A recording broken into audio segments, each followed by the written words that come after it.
Bonsoir et bienvenue dans Question Directe. Ce soir, je reçois la députée de la 2e circonscription, Justine Bénin. Bonsoir. Bonsoir à vous, bonsoir à la Guadeloupe.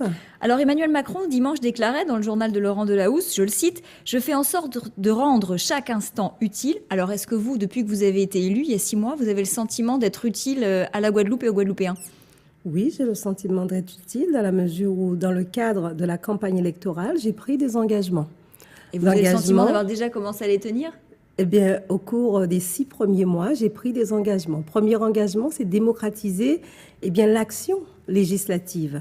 Et en ce faisant, j'ai mis en place un séminaire que j'ai effectué à Petit Canal et à Moule sur, d'une part, le rôle et la mission et les missions du député. Et aussi, vous avez l'impression que c'est pas clair, qu'un député, pour beaucoup de gens, ça ne sert pas à grand-chose. Vous savez, très souvent, les Guadeloupéens ont boudé les élections législatives dans la mesure où ils ne comprenaient pas les missions. Tous les députés, lors des dernières élections, ont été repêchés. Ils ne comprenaient pas les missions du député, mais au-delà de cela, ils ne comprenaient pas le rôle de leur élu au niveau de l'Assemblée nationale.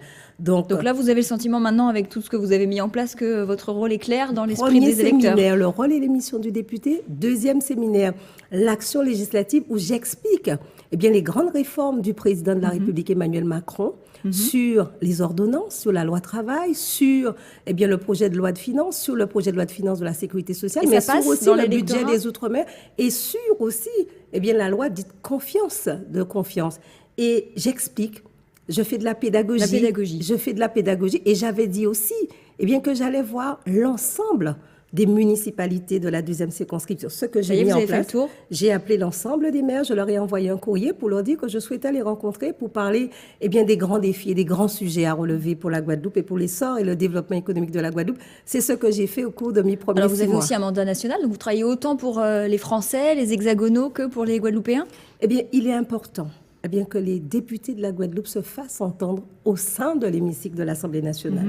Vous l'avez vu lors des catastrophes climatiques, où vous avez pu entendre Hélène Vainqueur-Christophe, moi-même, Olivier Servat, Max Mathiazin, sur effectivement des grands sujets, tels les contrats aidés, mais sur aussi l'esclavage moderne, avec la difficulté. Donc c'est une chance que vous apparteniez tous, vous êtes tous les deux avec Max Mathiazin au MoDem, mais c'est une chance que vous apparteniez tous à des groupes différents finalement, parce que votre voix, la voix de la Guadeloupe est plus entendue. C'est une chance qu'à nous quatre, que nous ayons compris que pour relever la Guadeloupe, c'était une question d'unité et d'engagement moral. Donc cette unité que vous affichiez depuis le départ, vous avez choisi de la médiatiser, de montrer à la population que vous travaillez tous les 4 ensemble.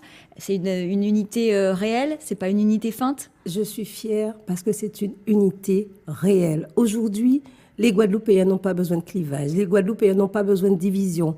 Voyez aujourd'hui... Et même depuis que Victorin Lurel a été élu sénateur, Hélène Vainqueur-Christophe est toujours avec vous. Elle ne fait pas un peu plus bande à part avec ses amis sénateurs de Nouvelle-Gauche ? Il n'y a pas de bande à part, c'est l'intelligence qui nous gouverne pour justement relever les défis et affronter les grands sujets de la Guadeloupe.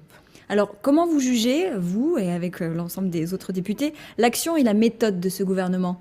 Vous savez, comme j'ai eu à le dire dès le départ, il est vrai que je trouve un peu brutale l'action du gouvernement d'Édouard Philippe et du président de la République Emmanuel Macron. Donc c'est plus confortable finalement d'être au MoDem que dans la République en marche. Réformé dans le cadre des ordonnances. Mais nous leur avons dit, et j'avais écrit au ministre du Travail, afin de pouvoir auditionner l'ensemble des organisations patronales et syndicales autour du directeur du travail et du préfet de la région. Cela n'a pas été fait. Mais il est vrai que ce gouvernement nous a donné l'assurance que les Outre-mer et singulièrement la Guadeloupe n'étaient pas oubliés. Alors c'est vrai que j'avais jugé cela un peu cavalier, mais je sais aussi que du fait de nos voix, du fait qu'on soit unis en allant près de chaque ministère concerné, la voix de la Guadeloupe, des Guadeloupéens et des familles de la Guadeloupe est entendue au niveau du gouvernement d'Édouard Philippe. Alors finalement, c'est la question que je vous posais, est-ce que c'est pas plus confortable pour vous aujourd'hui d'être au MoDem que dans la République en marche ? Parce que je vous le rappelle, vous n'aviez pas reçu l'investiture alors que vous étiez adhérente en marche, avant Diana Perran. Il est vrai, et comme je l'avais dit aussi, je serai dans le camp de la majorité présidentielle. Là aussi, j'ai tenu mes engagements avec un soutien actif, il est Donc vrai, vous êtes mais toujours beaucoup une alliée. de vigilance. Oui. Et je reste effectivement dans le camp de la majorité en étant dans le groupe Modem et apparenté, comme mon collègue Max Mathiasin. Et localement, alors vous êtes un électron libre, vous vous situez où? Vous pourriez adhérer à La République En Marche, puisque le mouvement, enfin le parti est en train de se structurer, ou alors au GUSR qui pourrait vous courtiser? Mais localement, j'appartiens à la famille guadeloupéenne.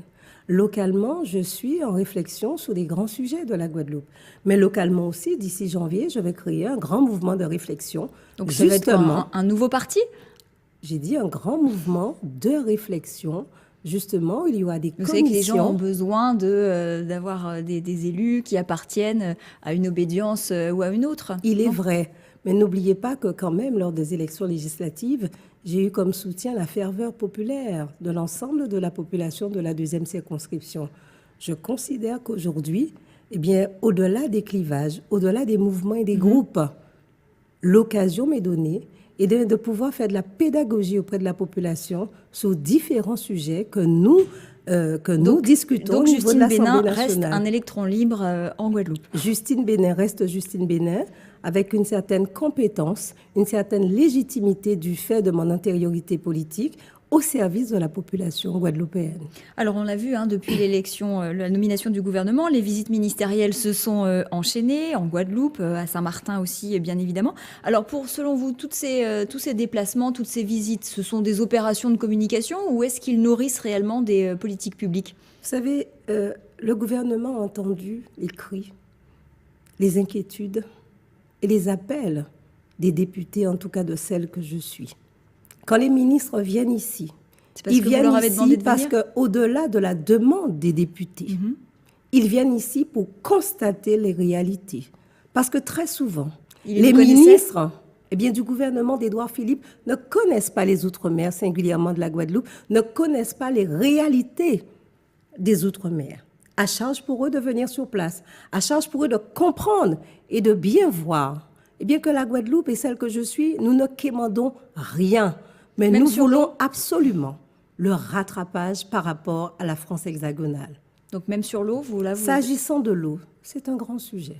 Un grand sujet qui inquiète, un grand sujet qui, effectivement, suscite bien des débats, mais un grand sujet aussi qui passionne. Et sur ce sujet précis, vous êtes engagé. Je suis engagée, je suis très active, mais vous savez aussi que je suis pour un syndicat unique. Ce que je sais. Et une régionalisation de l'eau. Ce que je sais, je suis pour un syndicat unique. Ce que je sais, c'est qu'aujourd'hui, il faut mettre des moyens en place à court terme et sur le long terme pour aller vers le syndicat unique. S'agissant d'aujourd'hui, il faut absolument que nous puissions procéder à la réfection des canalisations pour que chaque famille guadeloupéenne ait accès à l'eau potable dans leur robinet. Parce que la loi sur l'eau dit bien que toutes les familles ont droit à l'eau.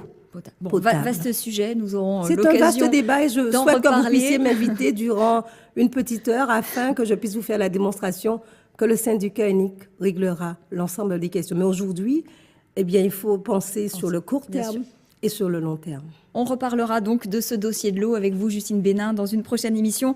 En attendant, l'information continue sur ATV Guadeloupe. Retrouvez tout de suite le journal de la rédaction d'ATV. Bonne soirée.